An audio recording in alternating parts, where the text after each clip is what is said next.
ओम श्री सिद्धभैरवाय नमः. बघा, एकनाथ महाराजांका एक दिवस एक माणूस गेला.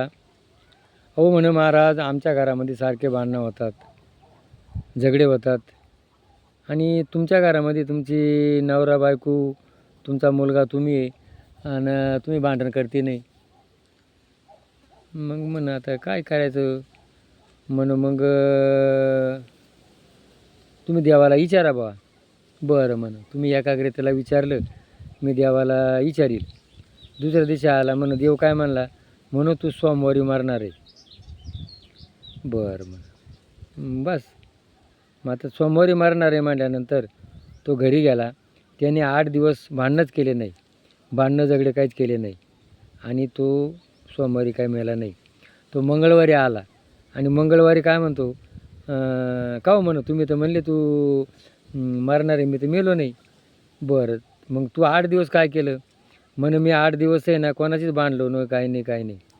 मग आम्हाला तेच कळले, मरणाचे स्मरण करा रे.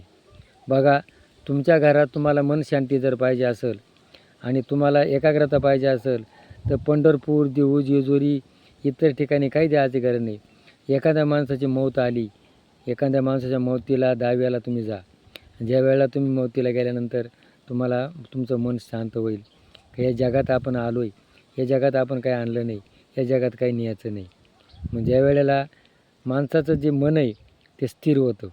तुम्ही किती झोपेच्या गोळ्या खा, काही करा, तुमच्या मनाला एकाग्रता येणार नाही.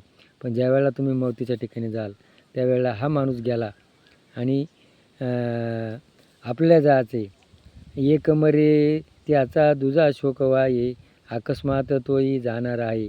कोण म्हणतात? रामदास स्वामी म्हणतात. मग तो मेला ना, मग आपल्याला मरायचं आहे. मग आपलं आयुष्य शिल्लक आहे. मग आपण कसं वागायचं, कसं जागायचं हे आपण ठरवा. हे जर पटलं असेल तर क्लिक करा. जय भैरवनाथ.